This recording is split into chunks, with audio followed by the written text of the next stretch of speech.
So the one thing that concerns me about Alabama football this season is definitely going to be their offensive line depth. You look at the last 3 years. You look at the last three, the struggles, especially hell, go back the last really four years, especially in 2021. We lacked offensive line depth for specific positions, whether it was guard, right tackle. For some reason, was always going to be a struggle for the last 4 years. We haven't really had an offensive line since 2020. I'm just gonna it is what it is. Big reason, could that be because of NIL? I think NIL can play a factor into it, but give coaches credit. They've done a better job in terms of recruiting and turning away some of the talent that we've gotten. Not to mention too, we just haven't really had the depth in recruiting to go ahead and just all of a sudden snag up these players. Matter of fact, and it's not like we haven't had any bad classes. Like we've had top five classes almost every single season. Again, everyone was to criticize Alabama for not really recruiting extremely well in the NIL period, yet every single recruiting website will tell you that Alabama is doing just fine. They may not be number one, but if there's going to be a big difference between number one and number four, and yet we saw Notre Dame make it to a national championship, we saw Ohio State win a national championship. They all they didn't have a number one recruiting class every single year. Oregon went undefeated through their conference. You think they put up top five recruiting classes every single season? No. So we got to cut that crap out with that. Bama's doing just fine. But there are certain areas of recruiting that is a little bit concerning. I think the offensive line is just kind of there. Are we getting a lot bigger in size in the interior and at that tackle position? The quality of players. Are we getting the right quality of players in terms of development? From not just a player development, from not just a player developmental standpoint, but from a coaching standpoint. Do we have the right coaches in place to develop these players? And this is including Saban in his final years. Now, granted, every offensive line coach we had that was just, that had a decent year, they were just pegged, they were just snagged away from somewhere else. And so when you keep replacing coaches every single damn year, yeah, obviously you're going to hit a crossroads when it comes to development. But with this new coaching staff that Kalen DeBoer has, can we get that going? That's going to be a big question mark there because last year was a struggle. We saw some good points about the offensive line, but then we saw some really, really bad moments with this offensive line. The South Florida game is a notable one. The Oklahoma game, we got just punched in the mouth. But to be fair, it's hard to dominate the line of scrimmage when Oklahoma is stacking 7-8 dudes in the box because they didn't fear the passing game. Passing game, right? Tennessee has one of the deepest rotations in their front seven in the country. You expect to see some sort of struggle there. But again, we don't really have a dominant offensive line. Even this year, I don't like the offensive line depth this year.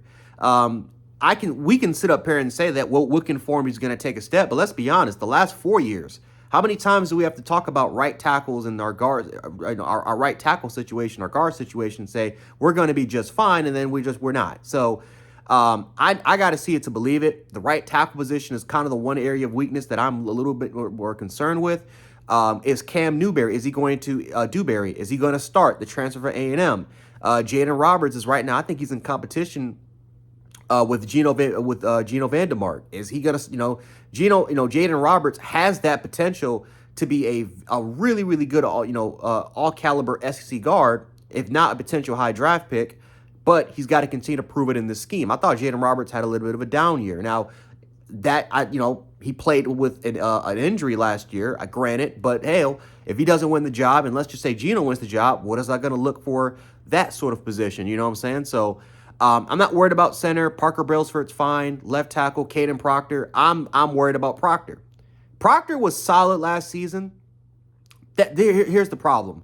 Caden Proctor should be a consensus first round talent.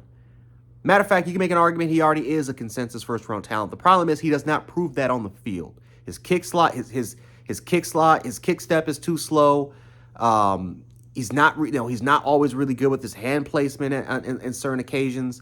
And then he's just slow when it comes to just the reaction. His reaction is just consistently slow and sluggish. And it's just he's a little bit more raw than what compared to what you would actually think he would be at this point of his development. But who knows? Maybe that's related to blocking scheme. Maybe that's related to the coaching style in terms of his development. But he should be a lot better than what he is. Maybe he takes that step this year because you get the coach who was the OC for Kalen DeBoer last time. So maybe that changes. I don't know. But I'm concerned about the offensive line. And then I would probably say, besides the offensive line position, I'm not really concerned about the running backs. Yes, Jam Miller's hurt, but I think that we're a lot more talented in those particular situations. And I'm excited. I'm excited to see Richard Young. I'm excited to hopefully see more Daniel Hill. We got the transfer from Louisiana Lafayette, from Louisiana Raging Cajuns, who was more of their second string running back, who was pretty successful with them. So I think we're good at that position. It's just really the offensive line meets for me. That's the concern. You can argue our defensive line. I'm not to say from a run defending standpoint, because I do believe you got your space eaters. I think you got a lot more depth in terms of your space eaters, in terms of three techs, your gap penetrating defensive tackles. I think we're fine there. I think in terms of your run defenders, your edge defenders on the outside, I think you're fine there from a depth standpoint as well. Really, it's just rushing the quarterback, right? Do we have the right gap penetrators in place in the interior to get after the quarterback?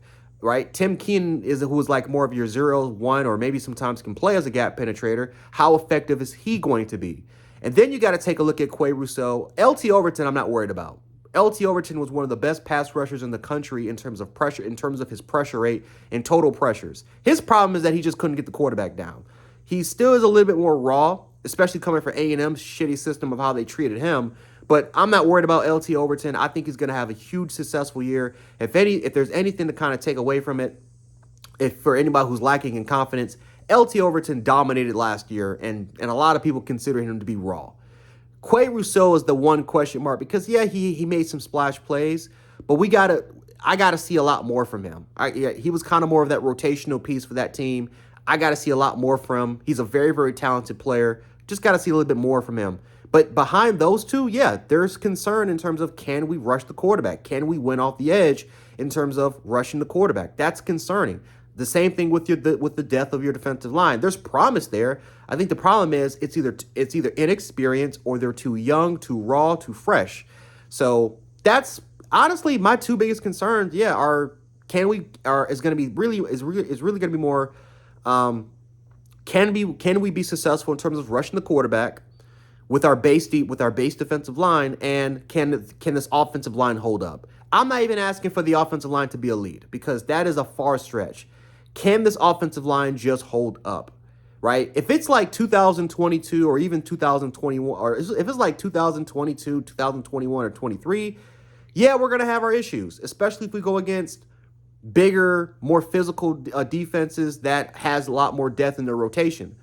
But I mean, this is the day and age in college football, right? It's rare now to find a offensive line like Alabama had, where you had 3 or 4 first-round picks on it. It's not gonna happen anymore.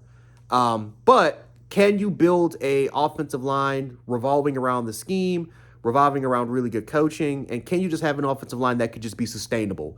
23, as much as I hated that offensive line, you got to appreciate the fact that they were sustainable against some of the toughest competition in the SEC Conference. The same thing with 21. Hell, we made it to a national championship with Bryce Young and Bill O'Brien. So it is what it is, guys.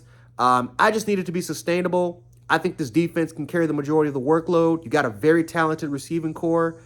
We'll see what happens. But yeah, my two biggest concerns, it's honestly within the trenches. And that could be a good thing, and that can sometimes be a bad thing, because we got a lot more talent there. But the problem is you have players that lack a little bit more inexperience, and that can definitely be troubling. So that's it for me. Hopefully you guys liked it.